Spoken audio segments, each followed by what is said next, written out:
Good afternoon and Jain बच्चों मैं अजय कुमार वाराणसी उत्तर प्रदेश से आपके अपने चैनल नौ सेक्शन में स्वागत करता हूं। बच्चों अभी जस्ट मैंने एक लेटेस्ट अपडेट दिया था कि वेरिफिकेशन का पीएमएसएसबी का स्टार्ट हो गया है।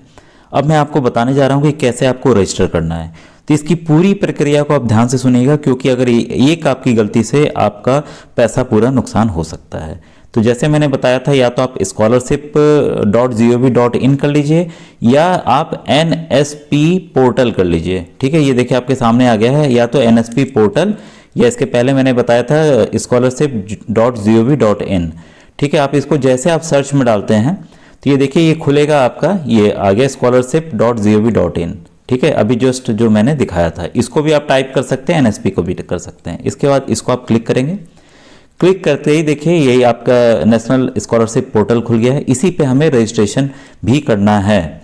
ठीक है, अब देखिए यहाँ पर आपको आना है। आप मोबाइल के थ्रू भी कर सकते हैं, वो कोई साइबर कैफे जाने की जरूरत नहीं है।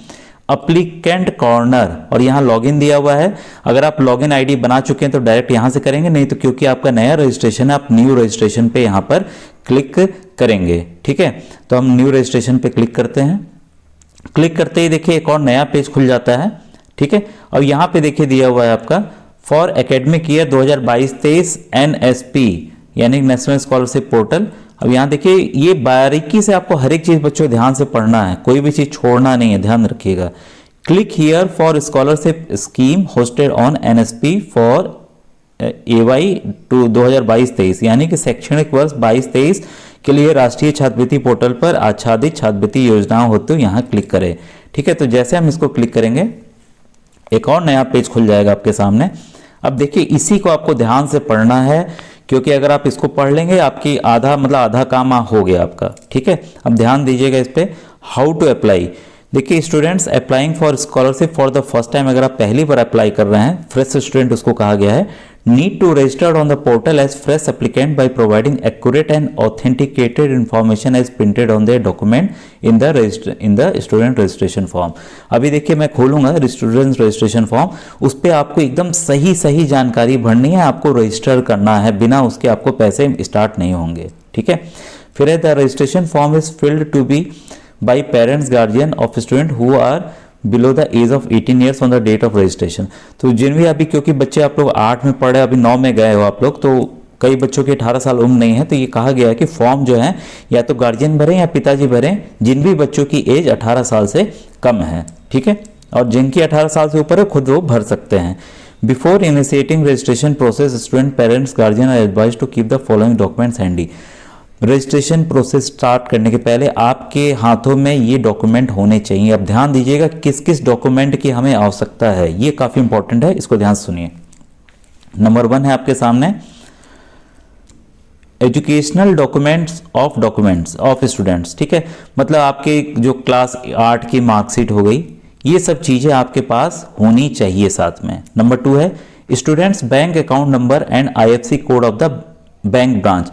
अभी कई बच्चों ने देखिए खाता खोला ही नहीं होगा, अभी भी समय है आपके पास, क्योंकि 31 तारीख जनवरी लास्ट डेट है। बैंक का खाता आपका 1-2 दिन में खुल जाता है तुरंत ही, अब तो इंस्टेंट भी खुल जाता है कई जगह। ठीक है, तो आप चाहें तो एक पोस्ट ऑफिस का भी बैंक होता है, उसमें भी खोल सकते हैं जो गांव के बच्चे हैं। तो आपके पास बच्चे का, ध्यान दीजिएगा पिताजी का नहीं, बच्चे का बैंक अकाउंट नंबर और उसका IFSC कोड बैंक ब्रांच लिखा रहता है पासबुक पे बच्चों।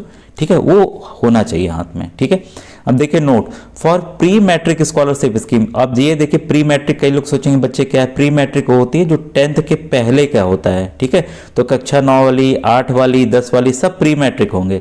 पोस्ट मैट्रिक मतलब 10 पास कर लिए तो 10, 11, 12 ये वाली होती है पोस्ट मैट्रिक। तो ये शब्द आएंगे बार बार, तो इसके लिए आप परेशान मत होइएगा।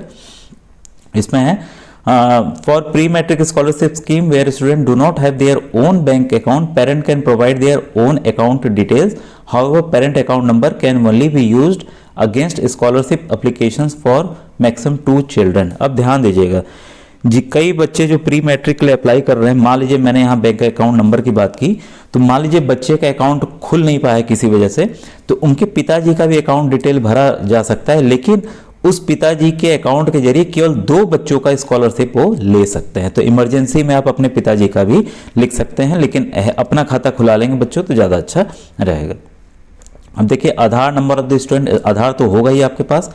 If Aadhaar is not available, अगर आधार अवेलेबल नहीं है किसी वजह से, then bonafide school certificate from institution and school, तो एक आपको स्कूल से सर्टिफिकेट लेना होगा, ठीक है, बोनाफाइड वाला, तो आप बनवा लीजिएगा। ऐसे आधार मेरे ख्याल से सभी बच्चों के पास है। फिफ्थ है Aadhaar enrolment ID and scan copy of bank passbook. अब देखिए अगर आधार नहीं बना है तो बनवाने जाएंगे तो इनरोलमेंट आईडी एक मिलता है, उससे भी आपका काम हो जाएगा, और आपको स्कैन्ड कॉपी पासबुक की करके रखनी है, तो ये मोबाइल से भी आप स्कैन कर सकते हैं, बहुत सिस्टम आ गया बच्चों, ठीक है। If institute school is different from domicile state of the applicant, अब ध्यान दीजिएगा, जहां बच्चा पढ़ रहा है, मान लीजिए वो स्कूल अलग है जहां का बच्चा रहने वाला है, ठीक है, जहां का बच्चा, मान लीजिए कोई यूपी का बच्चा है, मध्य प्रदेश में पढ़ रहा है या मुंबई में पढ़ रहा है या गुजरात में पढ़ रहा है, तो आपको क्या करना है कि बोनाफाइड स्टूडेंट सर्टिफिकेट स्टूडेंट से का लेना है स्कूल से, ठीक है, जिसमें लिखा रहेगा कि बच्चा यहाँ से रहने वाला है, ये सब चीज़ें लिखी रहेंगे। आप स्कूल से अपनी जानकारी ले सकते हैं क्योंकि उन्हीं को बनाना है। अब ध्यान दीजिए ये वाला काफ़ी इंपॉर्टेंट है, इसको ध्यान से पढ़िएगा। Brief instruction for filling up the online application form are given below. अब देखिए स्टार आर मैंडेटरी, जहां पे भी स्टार बना है वो आपको भरना ही भरना है, आप उसको छोड़ नहीं सकते। फॉर्म भरने का तरीका यही है बच्चों, इसी से स्टार्ट होगा। देखिए डेट ऑफ बर्थ, यानी कि provide date of birth as printed in educational certificate, जो आपकी क्लास 8th की मार्कशीट है, जो भी टीसी मिला है उस पे जो मिला है बच्चों डेट ऑफ बर्थ लिखी है वही मान्य होगी, ध्यान दीजिएगा, आधार वाली नहीं। तो आधार अगर आपकी गलत है तो आप आधार में उसको सही करवा लीजिए बल्कि उस हिसाब से, ठीक है। स्टेट ऑफ डोमिसाइल, इसको ध्यान दीजिएगा कि मतलब कहाँ के आप मूल निवासी हैं, इसके ऊपर है। Domicile state means the state in which student have their permanent address, इसका मतलब ये हुआ कि बच्चे का जो परमानेंट एड्रेस है, मतलब दादा दादी जिस जगह रहते हैं वही परमानेंट एड्रेस माना जाता है। Student are required to provide their domicile state correctly as the application ID allotted to them will be based on domicile state. जो आप डोमिसाइल स्टेट का नाम देंगे एप्लीकेशन आईडी में, और डोमिसाइल स्टेट राज्य का अपना ही देंगे, दूसरे जहां रह रहे हैं वहां का नहीं देंगे। This application ID will also be used as login ID on the portal and for future reference. Once allotted, the student will not be allowed to change the domicile state under any circumstances. अब ध्यान दीजिएगा, जहां अगर बच्चे ने एक बार register कर लिया डोमिसाइल स्टेट का डाल के, इसको आप बाद में भी जो बदलने की डेट मैंने बताई थी कि गलतियां हो गई थी 1 से 15 तक आप बदल सकते हैं, तो ये भी आप बदल नहीं पाएंगे। अब देखिए the student need to provide a bona fide certificate in the prescribed pro forma if the student domicile state is different from the state of institution।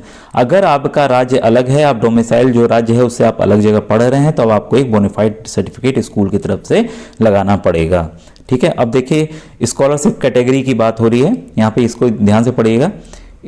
Students scholarship schemes are divided in following major categories described below. Students are required to select the relevant category। अब आपको एक category decide करनी है, आप किस category में आते हैं। देखिए पहला जो मैंने अभी जस्ट बताया, प्री मैट्रिक स्कॉलरशिप जो है for student studying in class 1 to 10, 1 से 10 तक जो बच्चे पढ़ रहे हैं, अगर स्कॉलरशिप उनको चाहिए तो वो प्री मैट्रिक स्कॉलरशिप स्कीम को भरेंगे। और पोस्ट मैट्रिक के लिए पहले ही मैंने बताया हुआ 10 के ऊपर 11, 12 अगर आप कर रहे हैं, ITI कर रहे हैं, BSc कर रहे हैं, ठीक है, बीटेक कर रहे हैं, कुछ भी मेडिकल कर रहे हैं, तो उनको पोस्ट मैट्रिक स्कॉलरशिप स्कीम भरनी है, ठीक है। क्लियर हो गया। अब नेम ऑफ स्टूडेंट, देखिए यहीं कहीं कहीं गड़बड़ियां हो जाती हैं कि आधार में कुछ और है, तो इसको आप ध्यान दीजिएगा नेम ऑफ स्टूडेंट में होना क्या है। Provide name as printed in educational certificate, अब ध्यान दीजिएगा जो स्कूल का सर्टिफिकेट में है वही नाम मान्य है। For students applying for post matric top class and MCM scholarship scheme preferably provide name as printed in the 10th। जो 10 के ऊपर वाले हैं और 10th के सर्टिफिकेट का करें मिलेगा, कुल मिला के एजुकेशनल सर्टिफिकेट जो है आपकी क्वालिफाई जो सर्टिफिकेट स्कूल का है उसको ही नाम माना जाएगा। For student providing Aadhaar number two ensure that your name is correct in your Aadhaar card, जो भी आधार दे रहे हैं वो देख लेंगे उनका नाम आधार में सही है, तो जिन भी बच्चों का आधार में गलती है उसको तुरंत दुरुस्त करा लें वो बच्चे। मोबाइल नंबर, ध्यान दीजिए मोबाइल नंबर काफी इंपॉर्टेंट है बच्चों। कोई भी मैसेज आता है बाद में बच्चे बोलते हैं सर मोबाइल नंबर गलती से दे दिए, वो बंद हो गया, ये बच्चों फिर आप ही का नुकसान होगा, आप कुछ भी नहीं कर पाएंगे, इसको ध्यान दीजिएगा। मोबाइल नंबर वो दीजिएगा जो हमेशा चालू रहे, ठीक है। Provide correct and authentic mobile number as all the communication and one time password related to portal activity will be send. पूरे काम मोबाइल के थ्रू होने हैं, ऑथेंटिफिकेशन, SMS आना, कुछ भी मैसेज आना, पैसे का कुछ भी, सब मोबाइल से होना है, ठीक है। In case of post matric छोड़ दे रहा हूँ, मैं प्री मैट्रिक वाला पढ़ता हूँ। Where student do not have mobile number, parent mobile number can be provided. अब यहाँ देखिएगा बच्चे के पास अगर मोबाइल नंबर नहीं है तो पिताजी का मोबाइल नंबर चलेगा। The parent mobile number can be use for filling scholarship for maximum 2। एक मोबाइल नंबर से पिता के 2 बच्चों का भरा जा सकता है, ध्यान दीजिएगा, ठीक है ना। अब देखिए email ID, provide correct and authenticated email ID as all communication. ये भी आपको सही सही ईमेल आईडी देनी है, क्योंकि मान लीजिए मोबाइल भी नहीं है तो ईमेल आईडी से भी काम चल सकता है। बैंक अकाउंट डिटेल्स, ये देखिए आईएफएससी कोड वगैरह हो गए, ये सब आपको सही सही से भरना है, जैसा कि बैंक बुक में ये पूरी डिटेल यहाँ लिखी हुई है। आइडेंटिफिकेशन डिटेल्स मतलब है सेलेक्ट एंड प्रोवाइड। देखिए आइडेंटिफिकेशन में student who have Aadhaar number है required to provide 12 digit Aadhaar number as printed. 12 number की आधार की संख्या आपको देनी है, ठीक है। और पर्सनल इंफॉर्मेशन है खुद ही मैच कर लेगा आधार के रिकॉर्ड से, ठीक है। वो only one registration is allowed with one Aadhaar number, एक आधार नंबर के साथ एक ही रजिस्ट्रेशन अलाउड होगा, ठीक है। ये सब जानकारियाँ दी गई हैं। अब कुछ इंपॉर्टेंट होता है तो मैं बताता हूँ। अब यहाँ से देखिए इंपॉर्टेंट है थोड़ा सा। अब देखिए after submitting the application the default login ID and password to login to NSP portal will be sent. देखिए जो भी आपका लॉगिन आईडी है, पासवर्ड है, आपके मोबाइल नंबर पे भेज दिया जाएगा जब आप पहली बार कर रहे हैं। ऐसे आप एक जगह इसको नोट भी कर लीजिएगा, ठीक है। अगर आपको रिसीव्ड नहीं होता है तो फॉरवर्ड कर जाते हैं, फिर लॉगिन पेज का आप इस्तेमाल कर सकते हैं। स्टूडेंट हुआ एडवाइज टू प्रोवाइड एनुअल। देखिए आपको इनकम सर्टिफिकेट जो बताया गया था वो आपको प्रोवाइड करना होगा। अब ये देखिए अंडरटेकिंग किस चीज़ का लेना है, फिर इसके बाद आपको कंटिन्यू करना है यहाँ से, ठीक है। बाई एप्लीकेंट मतलब खुद बच्चे द्वारा या पेरेंट द्वारा किया जा रहा है अगर वो बच्चा 18 साल के नीचे है। आई एग्री, मैं निम्नलिखित से सहमत हूँ। किस पे मैंने पंजीकरण के लिए दिशा निर्देशों को पढ़ लिया है, ठीक है। दूसरा है कि मैं जागरूक हूँ कि यदि एक से अधिक आवेदक भरे हुए पाए जाते हैं तो मेरे सभी आवेदन पत्र अस्वीकार कर दिए जाने योग्य हैं। फिर थर्ड है मैं जागरूक हूं मेरे द्वारा प्रदान किए गए बैंक खाते के विवरण में किसी भी बदलाव प्रावधानों के अनुसार नियत प्रक्रिया के बाद केवल एक बार किया जा सकता है। इन सभी को क्या करना है कि आपने पढ़ लिया तो सभी को आपको चेक कर देना है, ऐसे भर देना है, ठीक है। 1 मिनट, ठीक है। ये हो गया, ये भी हो गया। तीनों करने के बाद आपको कंटिन्यू कर देना है। तो जैसे आप कंटिन्यू करेंगे देखिए एक और नया पेज खुल गया है। अब यहाँ देखिए आपका नया पेज खुल गया है, fresh registration for academic year 2022-23, ठीक है। अब यहाँ देखिए आपको चूज करना है, मैं बता देता हूँ एक बार हल्का सा। स्टेट ऑफ डोमिसाइल, अधिवासित राज्य, स्कॉलरशिप कैटेगरी यानी कि छात्रवृत्ति की श्रेणी, नेम ऑफ स्टूडेंट अभ्यर्थी का नाम, स्कीम टाइप योजना का प्रकार, डेट ऑफ बर्थ ऐसे अब्लिक करके देखिए लिखना है इसको, जन्मतिथि हो गई, जेंडर यानी कि लिंग हो गया। फिर यहाँ देखिए जितने ये देखिए सब में स्टार बना हुआ है, इसमें स्टार नहीं बना हुआ है, इसमें स्टार बना हुआ है, देखिए यहाँ पर स्टार बना है ना। जो स्टार बना है वो जरूरी है, जैसे ईमेल आईडी नहीं भी देंगे तब भी काम चलेगा, लेकिन ईमेल आईडी बच्चों दे दीजिएगा, ठीक है। मोबाइल नंबर यहाँ भरना है, ईमेल आईडी यहाँ भरनी है, बैंक का आईएफएससी कोड जो बैंक का पासबुक मिलेगा वो यहाँ भरना है, ठीक है। दोबारा से इसकी एंट्री यहाँ पर करनी है, जो आईएफएससी कोड आप यहाँ भरेंगे वही दोबारा यहाँ से कंफर्म करना है, ठीक है। खाता संख्या आपको यहाँ पे भरना है, फिर से कंफर्म करना है। कई बार होता है कि नंबर लिखने में 4 की जगह 5 दब गया या कुछ दब गया तो गलत हो जाता है, तो ये दोनों जब मैच करेगा तभी आपका आगे बढ़ पाएगा, ठीक है। फिर पहचान का विवरण कौन सा दे रहे हैं अभी मैं ऑप्शन दिखाऊंगा। फिर ये आपको कैप्चा हूबहू इसको भर देना है, ठीक है। और इसके बाद यहाँ पे आपको रजिस्टर कर देना है, ठीक है। तो आइए मैं आपको दिखा रहा हूँ बारी बारी से खोल के कि है क्या। अब देखिए ऑप्शन में ये सभी राज्यों के नाम है, तो उत्तर प्रदेश का मैं कर दे रहा हूँ, ठीक है। स्कॉलरशिप कैटेगरी, स्कॉलरशिप कैटेगरी में देखिए प्री मैट्रिक पोस्ट मैट्रिक, तो आप प्री मैट्रिक के लिए कर रहे हैं, ठीक है। अब यहाँ पे देखिए नेम ऑफ स्टूडेंट, तो नेम ऑफ स्टूडेंट अभी मैं आपके दिखाने के लिए बस कर दे रहा हूँ, क्योंकि अभी किसी बच्चे की डिटेल नहीं मिली है, नहीं तो मैं एक्चुअल भर देता। और स्कीम टाइप, तो कैसी स्कीम है, तो स्कॉलरशिप स्कीम है, तो स्कॉलरशिप योजना ये हमने लिख दिया। डेट ऑफ बर्थ, तो डेट ऑफ बर्थ देखिए इस तरीके से भरना है, तो मैं भर दे रहा हूँ एक डेट ऑफ बर्थ,